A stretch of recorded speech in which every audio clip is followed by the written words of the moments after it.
महर्षियों ने देखा तो भगवान का सुंदर यज्ञोपवीत संस्कार करा दिया। पावन समय श्रवण नक्षत्र भाद्रपद में भगवान आए। अभिजित मुहूर्त था। उस समय विजया द्वादशी के नाम से संतों ने उपदेश किया। आज कश्यप जी ने मूंजी मेखला इत्यादि सभी धारण करा के सुंदर सविता देवता ने गायत्री जी का उपदेश किया। देव गुरु बृहस्पति और कश्यप जी ने यज्ञोपवीत की मेखला धारण करा दी।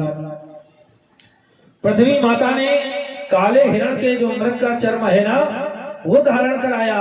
वन के स्वामी चंद्रमा ने दंड धारण कराया। माता अदिति ने कौपीन। वेशधारी वामन भगवान को छत्र दे दिया। अब तो भगवान तैयार होकर चलने ही लगे। ब्रह्मा जी ने कहा प्रभु कमंडल लेते जाओ। सप्त ऋषियों ने कुश दे दिया। सरस्वती मैया ने रुद्राक्ष की माला दी। अब तो वामन भगवान का उपनयन संस्कार आरंभ हो गया। भगवान वटु वेशधारी हैं। उसी समय अच्छे पात्र लेकर के यक्षराज कुबेर स्वयं आए। माता अन्नपूर्णा ने भिक्षा दे दी। जैसे भगवान ने कहा भगवती माता भिक्षाम दे, तत्काल ही भिक्षा दे दी। अब वामन भगवान ने समय न लगाया, दौड़ पड़े। कहाँ जा रहे हो? बोले मैं उस राजा बलि की यज्ञ में जा रहा हूं। भगवान का स्मरण करते हुए आज वामन भगवान चल दिए और जाकर के आवाज लगाई, हे राजन भिक्षा का दान करो। जैसे बलि जी ने देखा, कहा स्वागतम ते नमस्तुभ्यं ब्राह्मण के करवाम दे ब्रह्मर्षीणां कपास साक्षात् मन्ये त्वादेव पुरधर। आपके चरणों में नमस्कार है। ब्राह्मण बतावें मैं तुमको क्या दे दूं? ब्राह्मण रूपी भगवान वामन बोले कि हे राजन बलि, मैं आज एक स्थान से जा रहा था। वहां बहुत सारे धनिक बैठे थे। मैं संध्योपासन करना चाह रहा था।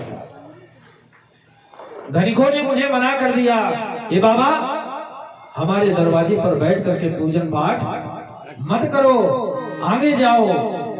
मैंने सोचा आप दान वीर बलि हैं, आपके कुल के विषय में क्या कहें? आपके यहाँ तो ऐसे ऐसे दानी हुए। बलि कहने लगा, अच्छा आप हमारे विषय में जानते हैं? भगवान बोले हम किसके विषय में नहीं जानते। कोई ऐसा शेष है? प्राणी को भले लगे कि मेरे विषय में परमात्मा नहीं जानते, लेकिन परमात्मा से किसी का विषय शून्य नहीं है। कहते काला कमल लाख धुलालो होता नारंग हल्का, जाता नहीं स्वभाव है खल का, जाता नहीं स्वभाव खल का। काले रंग के कंबल को कितना भी धुला जाए, क्या उसका रंग हल्का होगा महाराज? ना।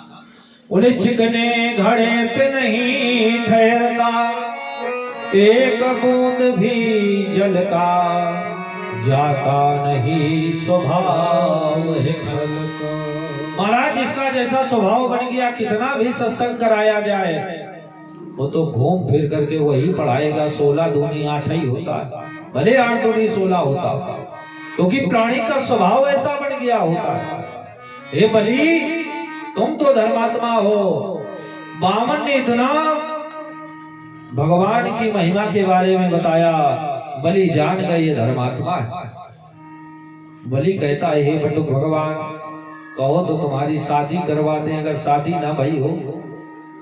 भगवान बोले उसकी आवश्यकता नहीं, हमारे पास पहले ही दो है, एक पृथ्वी और एक लक्ष्मी। अगर और लेकर के जाएंगे तो घर में कलह हो। वामन भगवान मुस्कुराने लगे। बलि की पुत्री खड़ी थी, वो कहती है देखो कितना सुंदर बालक है, अगर ऐसा बालक हमारा होता ना तो मैं तो बड़ी प्रसन्न होती, इसको अपने हृदय से लगाती, दुग्ध का पान कराती। भगवान ने राजा बलि से कहा, राजा विलंब न करो, हमारे संध्योपासन का समय हो रहा है, अब तो सारी व्यवस्था करो। अगर तुमको दान करना है तो 3 पैर पृथ्वी दान कर दो। राजा बलि हंसा, छोटा सा बालक, इसके पैर से कितनी पृथ्वी आएगी? ए महाराज, आप तो बीघा 2 बीघा जमीन ले लो। वामन भगवान बोले हमें ज्यादा की आवश्यकता नहीं है, साईं उतना दीजिए जामे कुटुंब समाय, मैं भी भूखा ना रहूं अतिथि न भूखा जा।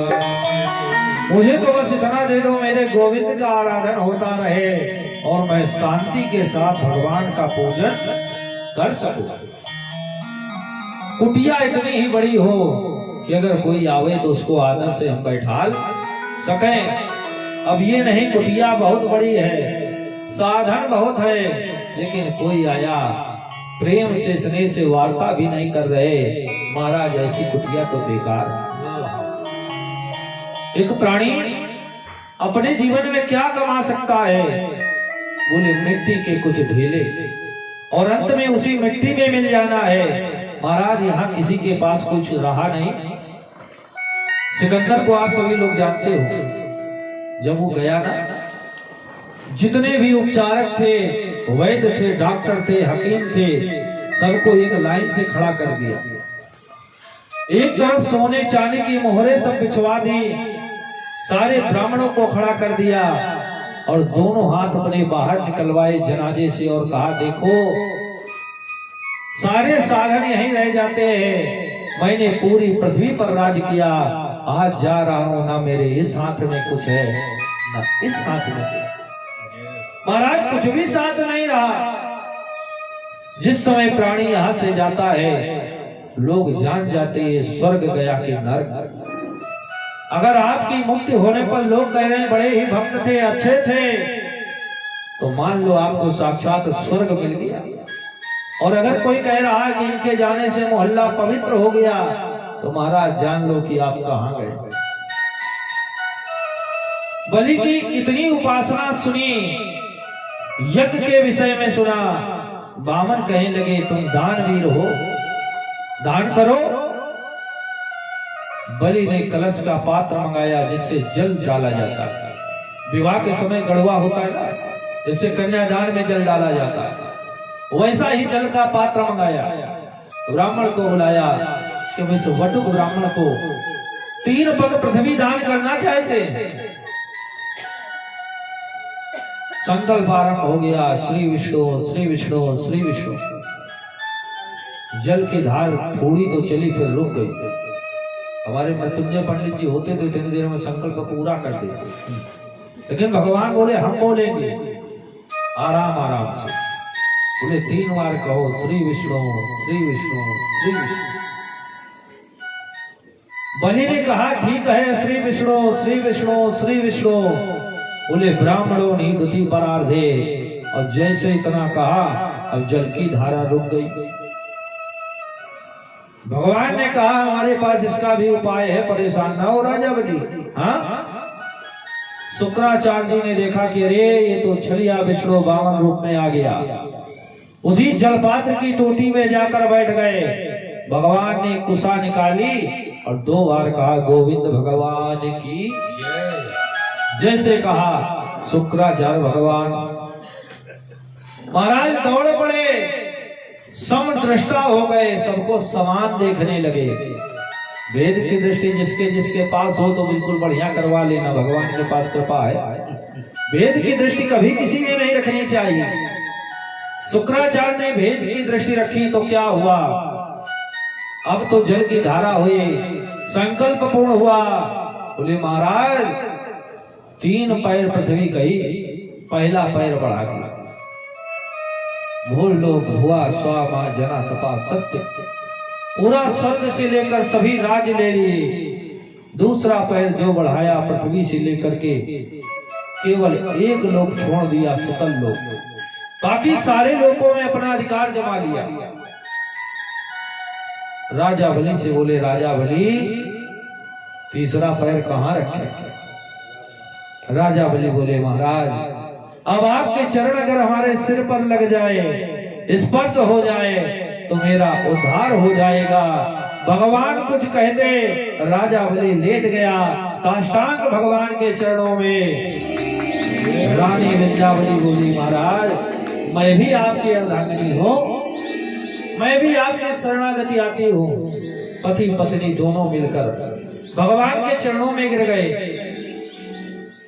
जय जयकार होने लगी धर्मात्मा बलि की। ऐसा तो आज तक कोई धर्मात्मा हुआ ही नहीं जो स्वयं को भगवान को अर्पित कर दे। अब भगवान कहने लगे, राजा बलि कुछ मांग लो, कुछ मांग लो। राजा बलि बोले, हमें कुछ नहीं चाहिए।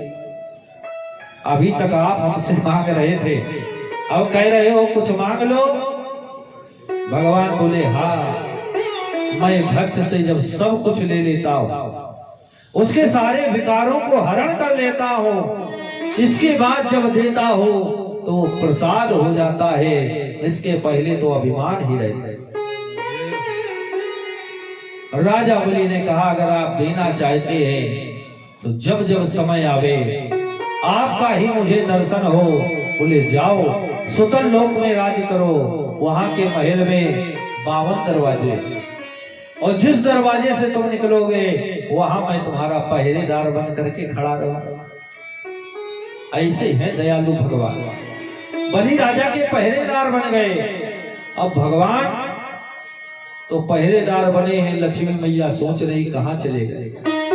कभी बलि इस दरवाजे से निकलता तो भगवान खड़े, कभी उधर से निकलते तो भगवान खड़े। अब तो तुरंत वो कहते, भक्तवत्सल भगवान की। ये भगवान की करुणी कृपा है, ये भगवान की लीला है। लक्ष्मी जी ने कहा, भगवान चले गए, अब क्या करें। श्रावण की पूर्णिमा आ गई, इसको श्रावणी क्रिया कहते हैं, उस दिन की जाती है रक्षाबंधन। लक्ष्मी जी दौड़ करके गई, राजा बलि के दरवाजे जाकर रोने लगी। राजा बलि बोला, कौन हो देवी, क्यों आई। लक्ष्मी जी ने कहा, भैया आज बहुत ही पावन पर्व है, रक्षाबंधन है, मेरे कोई भाई नहीं है। अगर मेरे भाई होता ना, मैं भी उसकी कलाई में रक्षा बांधती। मेरा भाई मुझको देखकर प्रसन्न होता, मैं उसको मिठाई का भोग लगाती। आज मेरे कोई भाई नहीं है, आंखों से आंसू झर रहे हैं भैया। अगर मेरे कोई भाई होता तो क्या अपने बहन के दुख को देखता। राजा बलि बड़े करुणा से भर गए और बोले, आज से मैं तुम्हारा भाई। हे देवी, जब जब प्राणी के ऊपर संकट आएगा तो मैं धर्म का भाई बन करके उसके जीवन में आ जाऊंगा। जिन माताओं के पास, बहनों के पास आज भाई नहीं है, कोई गोविंद के रूप में पूजन करती है। महाराज अगर कोई ना मिले ना, शालिग्राम भगवान केशव को अगर वो भी ना मिले तो आप चले जाएं किसी भी देवालय में, जिस भगवान पे आपकी आस्था हो उनके हाथों में, उनके चरणों में अपना रक्षा बंधन रख देना और भगवान निश्चित आपकी रक्षा करेंगे, निश्चित रक्षा करेंगे, इसमें संशय नहीं है। आज लक्ष्मी जी ने अपने भैया का सुंदर रक्षा बंधन संस्कार किया। बलि प्रसन्न हुआ, बोला, बहन जब बहन कोई भेंट रक्षा सूत्र के रूप में भाई को देती है तो भाई उसकी रक्षा का तो वचन देता है, लेकिन भेंट में मैं तुमको क्या दूं। हीरा पन्ना जवाहरात जो कहो वो मैं दे दूं, तुम्हारी रक्षा के लिए मैं कुछ दे दूं। तो कहती, नहीं भैया, तुम्हारे यहाँ ये जो द्वारपाल है ना, बड़ा अच्छा लग रहा है, यही हमको दे दो। बलि वचन हार चुका था कि बहन जो मांगेगी वो दूंगा। राजा बलि ने तथास्तु किया। लक्ष्मी मैया नारायण को लेकर के आए, बोलो प्रभु कैसी रही। भगवान बोले, क्या कैसी रही।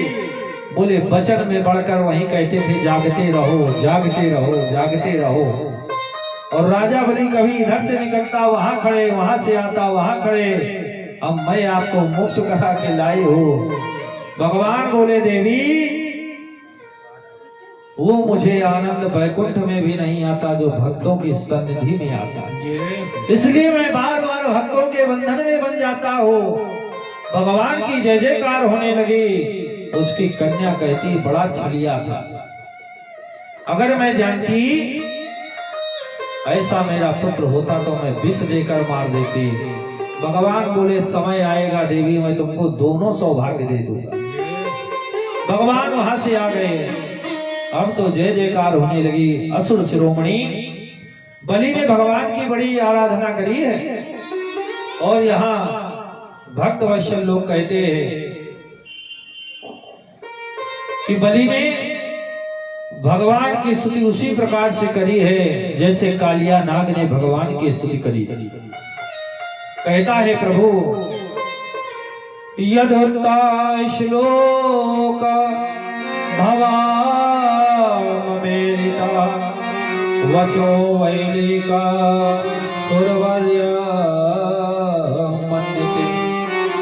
महाराज उनके दर्शन देवताओं को दुर्लभ है, वही आज हमारे घर में आए, उनका मैं दर्शन करता रहा। अब वहीं पर प्रहलाद जी भी आ गए। बलि ने देखा आज हमारे पितामह प्रहलाद हैं, प्रहलाद को नमस्कार किया। प्रहलाद ने कहा हे बलि, ये वही श्री संपन्न नारायण हैं जिन्होंने हमारे ऊपर कृपा करे, इसलिए ये भगवान की कृपा तुम्हें प्राप्त हुई है। तो कृपणता छोड़ दो, जो सर्वस्व हरण करने का भाव था उसका त्याग करो, भगवान के अनुग्रह को ग्रहण करो, भगवान की अहित की कृपा को ग्रहण करो। इंद्र आदि के देवता बड़े प्रसन्न हैं क्योंकि उनको उनका राज प्राप्त हो। बलि भगवान का बड़ा भक्त हुआ महाराज। वहीं पर सारे ऋषि देवर्षि पितर मनु दक्ष भृगु अंगिरा तथा साक्षात शंकर जी के साथ कश्यप जी आए और अदिति माता की जय जयकार करने लगे। धन्य है अदिति, तुम्हारे गर्भ से वामन रूपी भगवान का प्राकट्य हुआ जो त्रैलोक का संकट हरने वाले हैं। बोली भक्त वत्सल भगवान की जय। आज भगवान की जय जयकार त्रैलोक में छा गई। भगवान वैकुंठ में निवास करने लगे। जो भगवान की आराधना की लीला को श्रवण करता है, कीर्तन करता है, उसके सारे कर्म सफलता पूर्ण होते चले जाते हैं। ऐसे ये पावन उपदेश को सुना।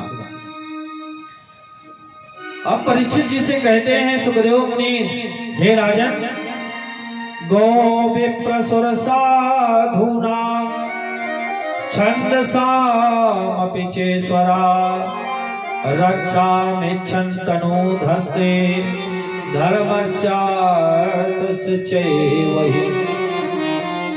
भगवान केवल भक्तों की रक्षा के लिए ही अवतार लेते हैं, दुष्टों का संहार करते हैं।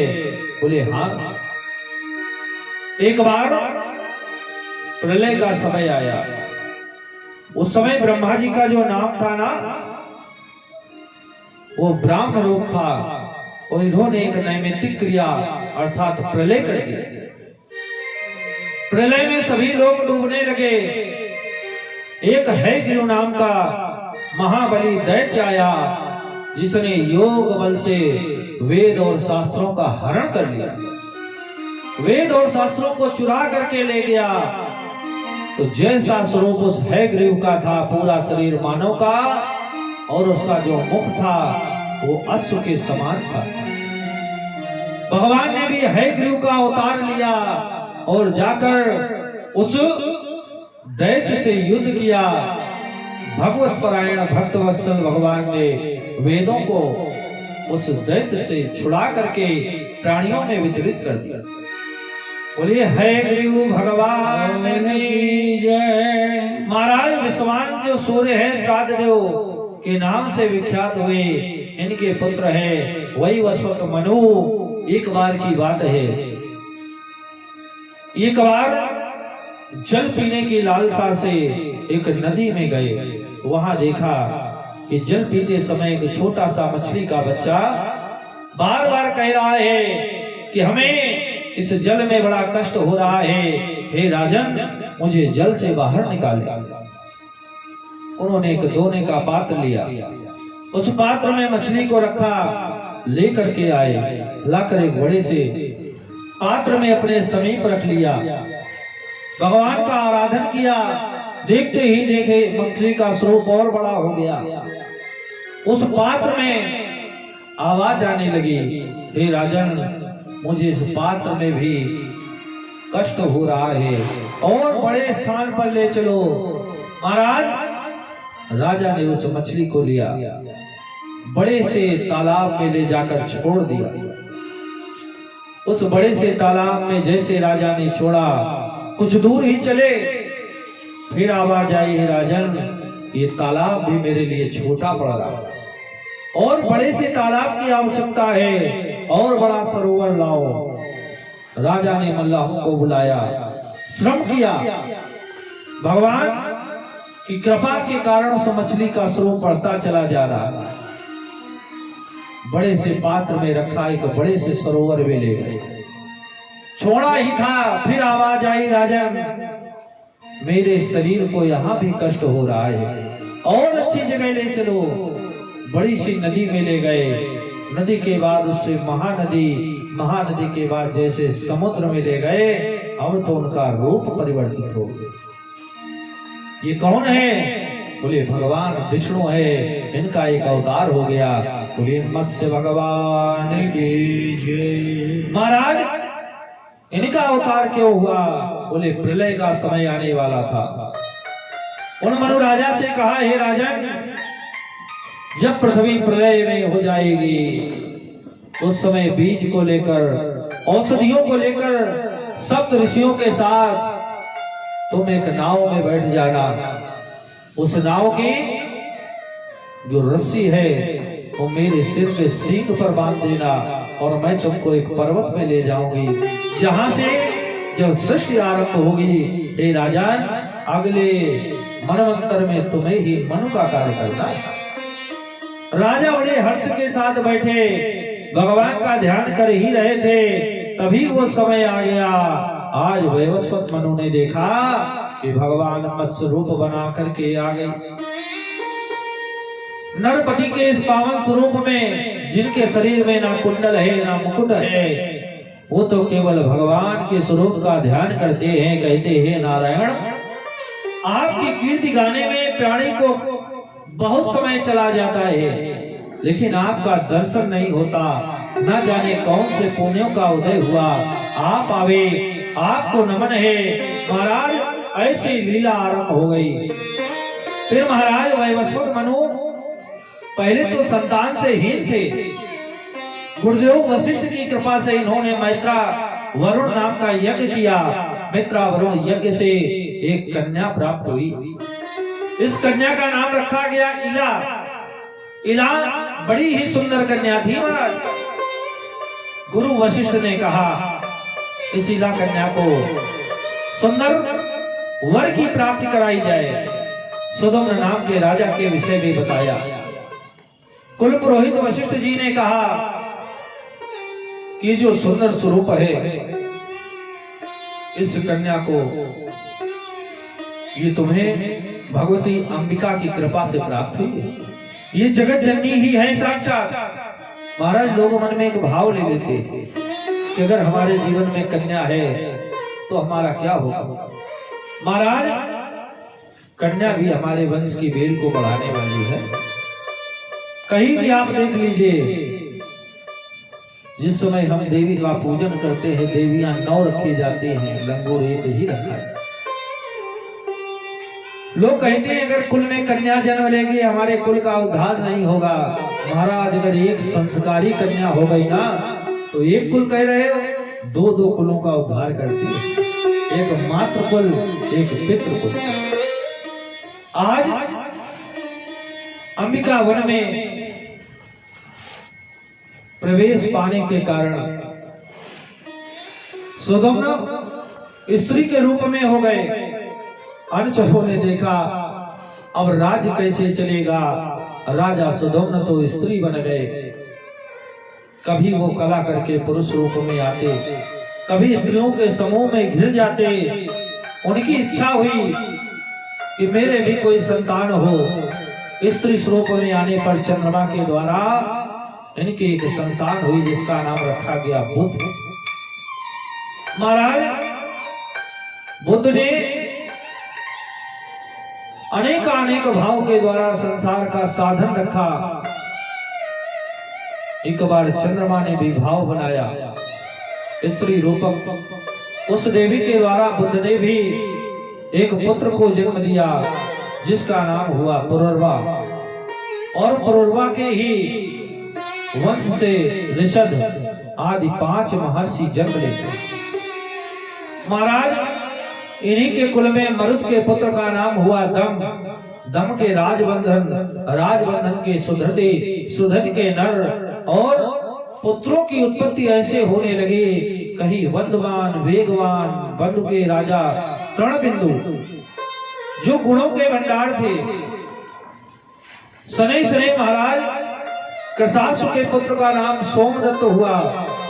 उन्होंने अश्वमेध यज्ञ किया और उसी यज्ञ से सुमति को बढ़ाने वाले जनमेजय जैसे पुत्र का भी संवर्धन हुआ।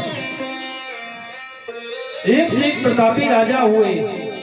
मनुवंश में एक राजा हुए जिनका नाम था सदयाति, जो वेदों के बड़े ही जानकार ऋषि थे।